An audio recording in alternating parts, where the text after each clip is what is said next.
اعوذ باللہ من الشیطان الرجیم بسم اللہ الرحمن الرحیم۔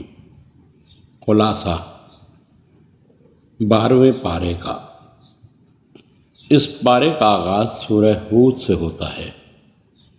سورہ ہود کے آغاز میں اللہ تعالیٰ نے اس حقیقت کا ذکر کیا ہے کہ زمین پر چلنے والا کوئی چوپایا ایسا نہیں جس کا رزق اللہ تعالیٰ کے ذمے نہ ہو، اور اللہ تعالیٰ اس کے ٹھکانے کو اور اس کے پلٹنے کی جگہ کو نہ جانتے ہوں، اور یہ ساری تفصیل لوح محفوظ میں محفوظ ہے۔ اس پارے میں اللہ تعالیٰ نے ان اقوام کا ذکر کیا جو اپنی نافرمانیوں کی وجہ سے اللہ تعالیٰ کے غضب کا نشانہ بنی۔ حضرت نوح علیہ السلام کی قوم بتوں کی پوجا کرتی تھی۔ اللہ تعالیٰ کے نبی نوح علیہ السلام نے اپنی قوم کو شرک سے باز رہنے کی تلقین کی، مگر انہوں نے جناب نوح علیہ السلام کا شدید مذاق اڑایا۔ اللہ تعالیٰ نے جناب نوح علیہ السلام کی مدد فرمائی، آسمان اور زمین سے بارش اور سیلاب کی شکل میں پانی جاری کر دیا، جس کی زد میں جناب نوح علیہ السلام کا بیٹا اور نافرمان بیوی سمیت تمام کافر آ گئے۔ اس کے بعد اللہ تعالیٰ نے قوم عاد کا ذکر کیا کہ قوم عاد بھی قوم نوح کی طرح شرک کی بیماری میں مبتلا تھی۔ جناب ہود علیہ السلام ان کو اللہ تعالیٰ کی توحید کی دعوت دیتے رہے، لیکن انہوں نے جناب ہود علیہ السلام کی ایک نہ سنی۔ قوم عاد کو اپنی طاقت پر گھمنڈ تھا۔ اللہ تعالیٰ نے ایک طاقتور طوفانی ہوا کو ان پر مسلط کر دیا، جس نے قوم ہود کو اکاڑ کر پھینک دیا اور اپنی طاقت پر ناز کرنے والے زمین پر یوں پڑے تھے جس طرح کٹے ہوئے درخت کی شاخیں ہوتی ہیں۔ قوم عاد کے بعد اللہ تعالیٰ نے قوم سمود کا ذکر کیا۔ قوم سمود کے لوگ بھی اللہ تعالیٰ کی توحید کو فراموش کر چکے تھے۔ قوم سمود کے لیے اللہ نے اپنی ایک نشانی کو ظاہر فرمایا۔ اللہ کے حکم سے بستی کی ایک بڑی پہاڑی پھٹی، جس سے ایک اونٹنی نکلی۔ اس اونٹنی نے باہر نکلتے ہی بچہ دیا، مگر بستی کے لوگوں نے اتنے بڑے معجزے کو دیکھ کر ایمان لانے کے بجائے اونٹنی کے پیروں کو کاٹ دیا۔ اس پر اللہ تعالیٰ غضبناک ہوئے اور ان پر ایک چنگھاڑ کو مسلط کر دیا۔ فرشتے نے چیخ ماری اور اس چیخ کی وجہ سے بستی کے لوگوں کے بھیجے اور دماغ پھٹ گئے۔ اس کے بعد اللہ تعالیٰ نے قوم لوط کا ذکر کیا۔ قوم لوط کے لوگ ہم جنس پرستی کی عادت بد کا شکار تھے۔ اللہ تعالیٰ نے قوم لوط کے پاس عذاب والے فرشتے بھیجے اور ان فرشتوں کو حکم دیا کہ وہ بدکاروں کی اس بستی پر عذاب مسلط کر دیں۔ فرشتوں نے بستی کو اپنے پروں پر اٹھا کر زمین پر پھینک دیا اور پوری بستی کو پتھروں سے کچل دیا۔ اس کے بعد اللہ تعالیٰ نے قوم مدین کا ذکر کیا، جو شرک کی برائی کے ساتھ ساتھ ناجائز منافع خوری کا شکار تھی۔ اللہ تعالیٰ نے ان پر اسی طرح کی چیخ کو مسلط کر دیا جس چیخ کے ساتھ قوم سمود تباہ ہوئی تھی۔ سورہ ہود کے بعد سورہ یوسف ہے۔ سورہ یوسف میں اللہ تعالیٰ نے جناب یوسف علیہ السلام کے واقعے کو بیان کیا ہے۔ جناب یوسف علیہ السلام نے بچپن میں ایک خواب دیکھا کہ 11 ستارے، سورج اور چاند انہیں سجدہ کر رہے۔ انہوں نے اپنے والد گرامی پیغمبر خدا حضرت یعقوب علیہ السلام سے اپنا یہ خواب بیان کیا، تو جناب یعقوب علیہ السلام نے فرمایا، اے بیٹے، آپ نے اپنا خواب اپنے بھائیوں کو بیان نہیں کرنا، اس لیے کہ وہ یہ خواب سننے کے بعد حسد کا شکار ہو جائیں گے۔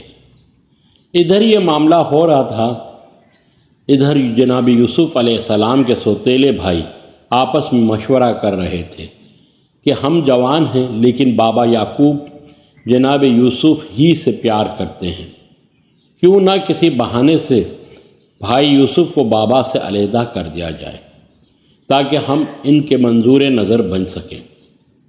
بھائی اکٹھے ہو کر جناب یعقوب علیہ السلام کے پاس آئے اور کہا کہ آپ بھائی یوسف کو ہمارے ساتھ کیوں روانہ نہیں کرتے؟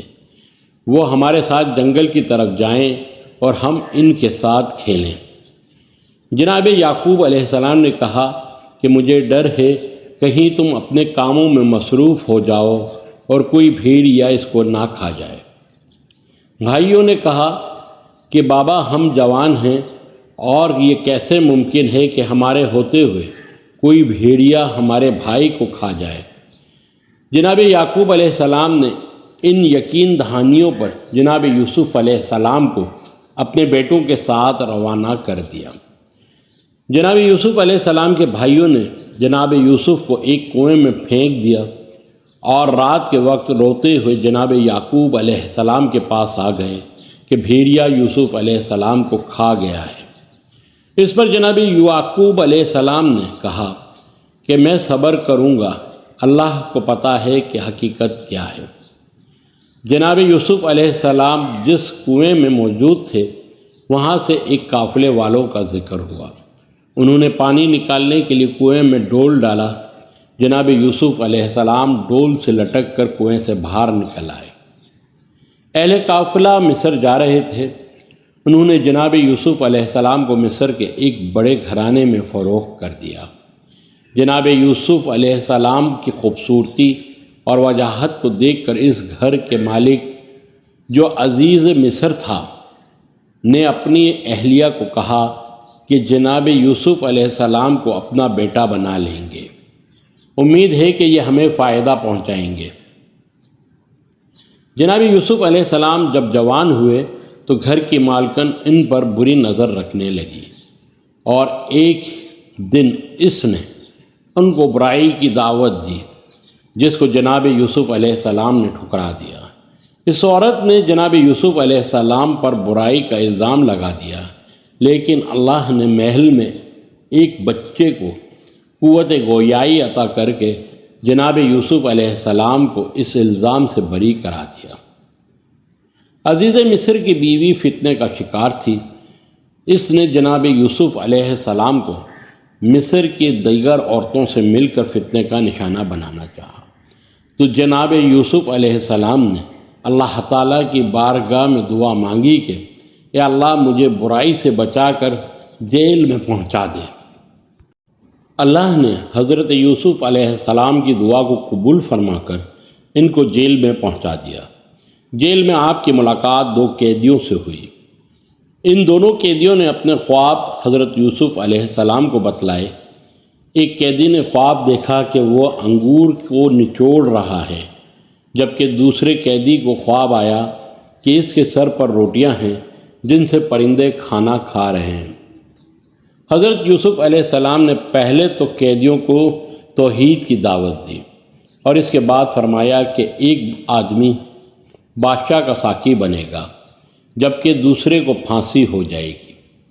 جس آدمی نے بادشاہ کا ساقی بننا تھا اس کو جناب یوسف علیہ السلام نے کہا کہ بادشاہ کو بتلانا کہ جیل میں ایک بے گناہ قیدی پڑا ہے، لیکن آزاد ہونے والا قیدی یہ بات بھول گیا اور جناب یوسف علیہ السلام کئی برس تک جیل میں قید رہے۔ اسی اثنا میں بادشاہ وقت نے ایک خواب دیکھا کہ 7 پتلی گائیں 7 موٹی گایوں کو کھا رہی ہیں اور 7 سرسبز بالیاں ہیں اور 7 خشک بالیاں ہیں۔